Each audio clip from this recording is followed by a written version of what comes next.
Hello down there, followers. Trapper Tony here again with another great question. What are you investigating when a customer hears or sees animals on the roof or attic area? For starters, we'll do a 360-degree inspection of the underneath soffit of your home. We'll check to see if there's any damage or entry points.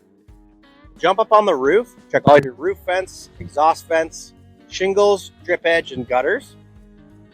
Animals can chew or scratch or break their way through these vulnerable areas.